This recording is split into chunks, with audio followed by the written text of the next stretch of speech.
Voici maintenant un dossier terrible sur lequel Alain Amar et son équipe travaillent depuis plusieurs semaines. Les accusations qui sont portées dans son enquête par une jeune femme mineure à l'époque des faits sont extrêmement graves.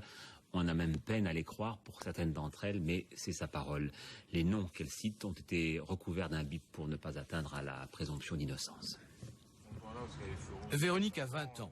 Depuis l'âge de 5 ans, elle a vécu l'enfer. Violée, prostituée par ses parents qu'elle a dénoncés et qui attendent de comparaître devant la cour d'assises, elle est parvenue à échapper à ceux qu'elle désigne comme ses bourreaux.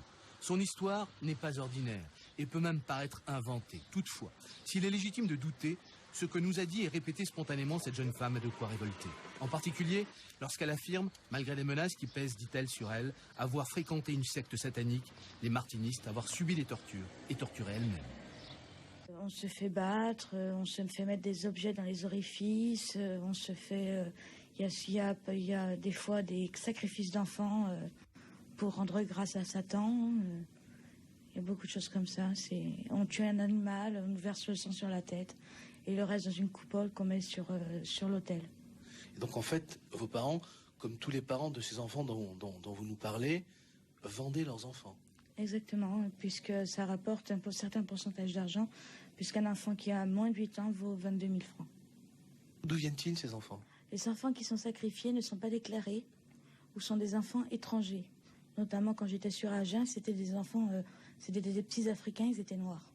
Sur Jalais, j'en ai vu aussi, sur Nanterre aussi, mais c'était des petits blancs, des Français, mais c'est des enfants nés de viol. Des enfants nés de viol? Oui, qui n'avaient pas été déclarés, des accouchements qui ont été faits chez les parents, dans des conditions abominables.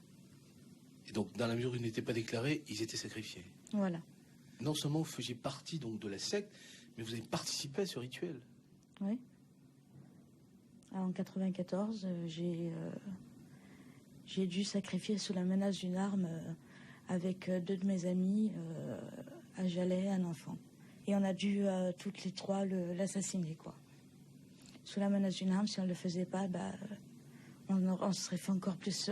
Il l'aurait fait avec plus de violence et il nous aurait fait encore plus mal. Donc, on était obligés de le faire, quoi.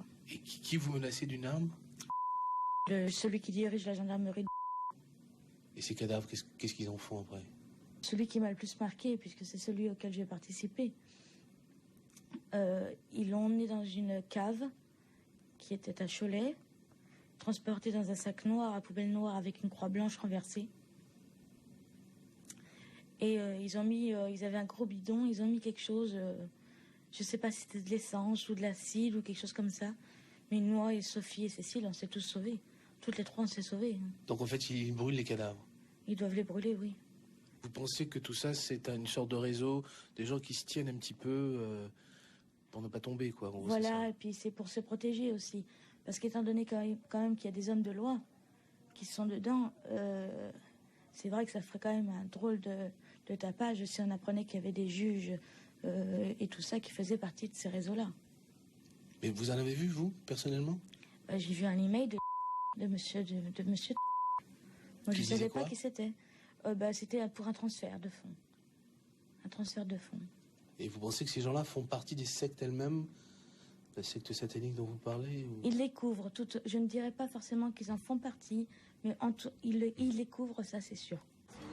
Jean-Claude Dissès est l'avocat de Véronique à Agen, ville où elle fut transférée du Maine-et-Loire vers un foyer fréquenté par des pédophiles. D'abord sceptique sur les accusations de sa cliente, il est aujourd'hui convaincu qu'elle dit la vérité. Je la crois lorsqu'elle dit qu'elle a été violée dans sa famille. Je la crois lorsqu'elle dit qu'elle a été prostituée par certains membres de sa famille. Je la crois lorsqu'elle explique que cette prostitution est forcément et nécessairement passée par de nombreuses personnes adultes qui sont venues abuser d'elle pour de l'argent. Je la crois lorsqu'elle dit en même temps qu'elle était photographiée pendant ces scènes. Et je la crois d'autant plus que nous retrouvons apparemment, c'est le point qu'il faut vérifier, ces photos sur un CD-ROM à Amsterdam. Donc c'est bien elle qu'elle a reconnu, elle a dit ça c'est moi. Voilà, c'est ça, hein. C'est tout à fait ça. Elle dit c'est moi. Elle le dit devant un inspecteur de police et en même temps qu'elle s'identifie, elle identifie 5 de ses copains et copines d'enfance. Ça signifie que si ce point s'avère exact, il faut nécessairement que ces enfants aient été soumis à des scènes pornographiques, que ces scènes aient été filmées et que ces photos aient été envoyées à Amsterdam pour atterrir sur un CD-ROM pédophile qui a été saisi par la police hollandaise dans le cadre de procédures en Hollande. Et donc ça nécessite forcément qu'il y ait une organisation qui prend des photos, qui les diffuse, et donc ça veut dire qu'il y a une organisation et qu'il y a un réseau. Véronique nous a conduits devant l'un des nombreux lieux où se passaient, selon elle, le 21 de chaque mois, des cérémonies sataniques.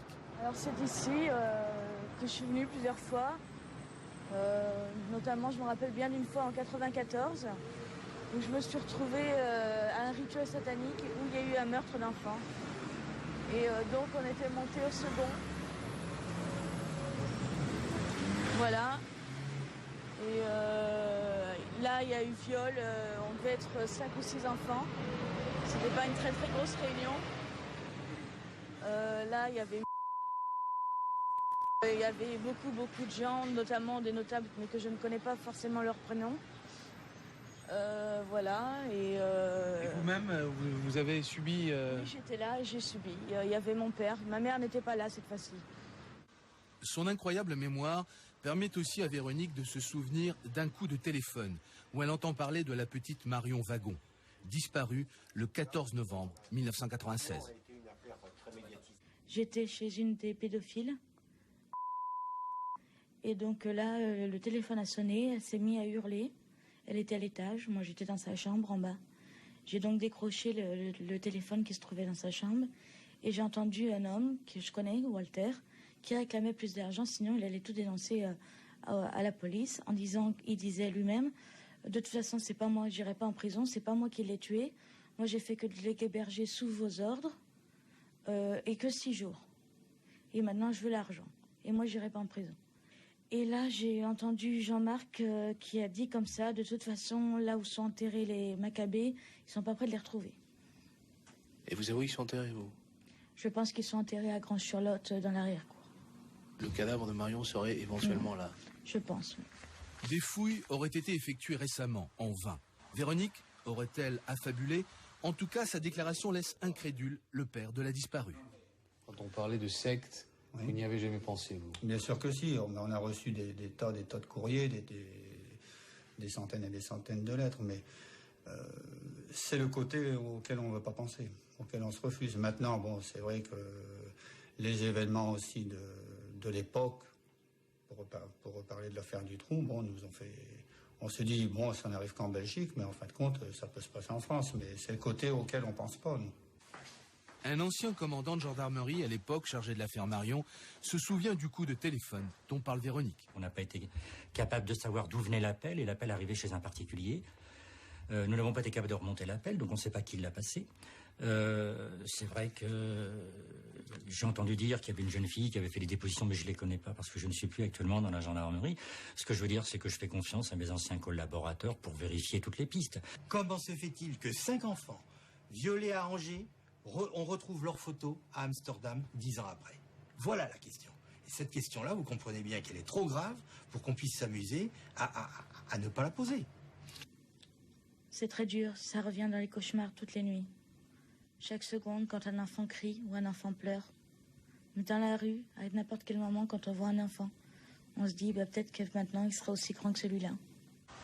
Police et justice ont pris les déclarations de Véronique au sérieux et sa-t-elle elle est vérifiée, une par une, aussi invraisemblable qu'elles paraissent.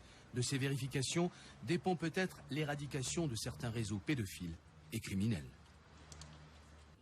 Accusation gravissime, donc la gendarmerie et la justice s'emploient maintenant à vérifier.